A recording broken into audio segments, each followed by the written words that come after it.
Hi friends, stories టెల్లింగ్కి స్వాగతం. మనం గత వీడియోలో సోక్రటీస్ గురించి కొంత తెలుసుకున్నాం. ఈ వీడియోలో సోక్రటీస్ గారు ఇచ్చినటువంటి సందేశాన్ని గురించి తెలుసుకుందాం. ఇది చాలా మోటివేషనల్గా ఉంటుంది. మనం సోక్రటీస్ గురించి చాలా విన్నాము. ఈ సేకరించిన ఇన్ఫర్మేషన్ అనేది ఒక తరగతికి చెందిన టెక్స్ట్ బుక్ నుంచి తీసుకోవడం అనేది జరుగుతుంది. ఇక్కడ ఏమున్నదో అన్నది ఇక్కడ తెలుసుకుందాం. నిరంతరం నేర్చుకో. సోక్రటీస్ గ్రీకు దేశానికి చెందిన తత్వవేత్త. అంటే ఈయన గ్రీకు దేశానికి చెందినటువంటి ఫిలోసఫర్. తన ఉపన్యాసాలతో యువకుల్ని నాశనం చేస్తున్నాడనే నెపంతో రాజు మరణశిక్ష విధించాడు సోక్రటీస్కి. శిక్షలో భాగంగా తనకు తాను విషం తాగి మరణించవలసి ఉంది. ఆయన్ని జైల్లో పెట్టారు. పేరుకు జైల్లో పెట్టారే కానీ అందరూ వచ్చి చూసి వెళుతున్నారు. శిష్యులు మాత్రం అక్కడే ఉండి బాధపడుతున్నారు. సోక్రటీస్ ఇవేమి పట్టనట్టు అందరినీ సరదాగా నవ్వుతూ అందరినీ పలకరిస్తూ కబుర్లు చెబుతూ ఉండేవాడు అనమాట.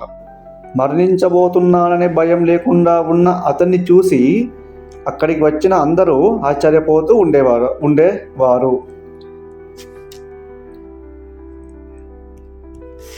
ఇలా సోక్రటీస్ జీవితంలో చివరి రోజు రాని వచ్చింది. మరణశిక్ష అమలు కావడానికి ఇంకా 2 గంటల సమయం ఉంది. అక్కడ శిష్యులతో పాటు అందరి ముఖాల్లో ఆందోళన, దిగులు ఎక్కువయింది. సోక్రటీస్ ముఖంలో మాత్రం ప్రశాంతత, ఆనందం, వెలుగు కనిపిస్తున్నాయి. సోక్రటీస్ కిటికీలో నుంచి బయటికి చూస్తూ కూర్చున్నాడు. బయట ఒక చెట్టు కింద బిచ్చగాడు కూర్చొని ఒక వాయిద్యం వాయిస్తూ పాటలు పాడుతున్నాడు. అది సోక్రటీస్ మనసుని బాగా ఆకట్టుకుందనమాట.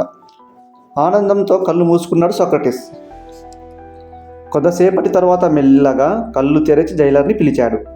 జైలర్ గౌరవభావంతో దగ్గరకు వచ్చి ఏమి కావాలన్నాడు. అప్పుడు సోక్రటీస్ జైలర్తో కిటికీలో నుంచి చూపిస్తూ, మీకు అభ్యంతరం లేకుంటే ఆ బిచ్చగాడిని తీసుకువస్తారా అని అడిగాడన్నమాట. ఎవరు? సోక్రటీస్ జైలర్ని అడిగాడు. అలాగే అంటూ జైలర్ వెళ్ళి ఆ బిచ్చగాడిని తీసుకొచ్చాడు. సోక్రటీస్ బిచ్చగాడితో తనకు ఆ పాట నేర్పమన్నాడు. అతని దగ్గర నుంచి వాద్యం తీసుకున్నాడు. ఆ బిచ్చగాడు పాట పాడాడు. సోక్రటీస్ పాట పాడుతూ వాద్యం వాయించాడు. ఇలా అరగంట సాధన తర్వాత బిచ్చగాడి సాయం లేకుండానే సోక్రటీస్ ఆ పాట పాడాడు. అతనికి కృతజ్ఞతలు చెప్పి పంపించాడు. ఇదంతా చూస్తున్న శిష్యులు, జైలర్ మరింతగా ఆశ్చర్యపోయారు.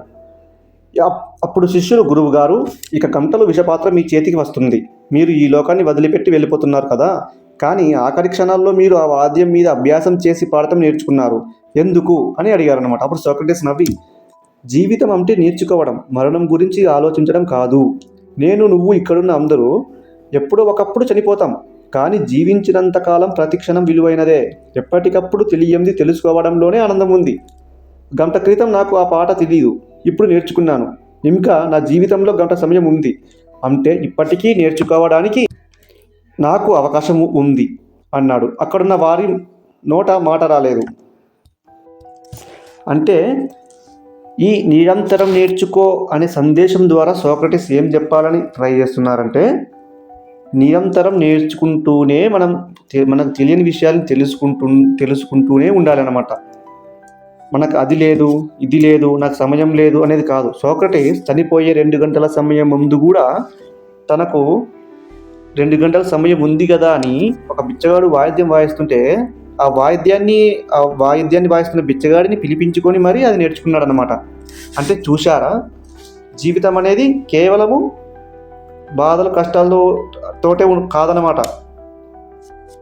సమయం లేదు, నాకు అది లేదు, ఇది లేదని సాకులు చెప్పడం కాదు. సోక్రటీస్ చూసినారు కదా, అందుకే వాళ్ళు ఇప్పటికీ టెక్స్ట్ బుక్కుల్లో మోటివేషనల్గా ఉంటున్నారనమాట. కాబట్టి జీవితం అంటే మరణం గురించి ఆలోచించడం కాదు, ప్రతి క్షణం తెలుసుకుంటూనే అప్డేట్ అవుతూనే ఉండాలి, అదే జీవితం అంటే అని సోక్రటీస్ చెప్తున్నారనమాట.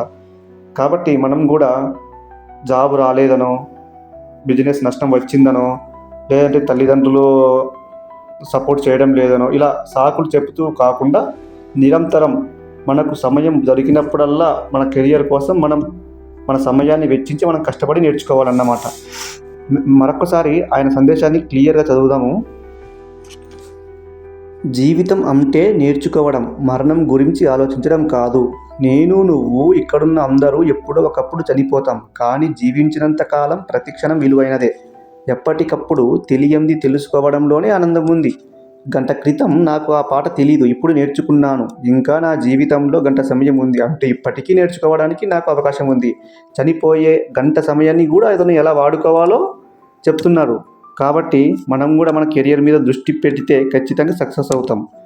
ఇలాంటి స్టోరీస్ ఇంకా కావాలంటే ఈ స్టోరీస్ టెల్లింగ్ ఛానల్ని సబ్స్క్రైబ్ చేయండి. మీకు కొత్త కొత్త విషయాల్ని నేను చెప్పడానికి ప్రయత్నిస్తాను. Thank you friends.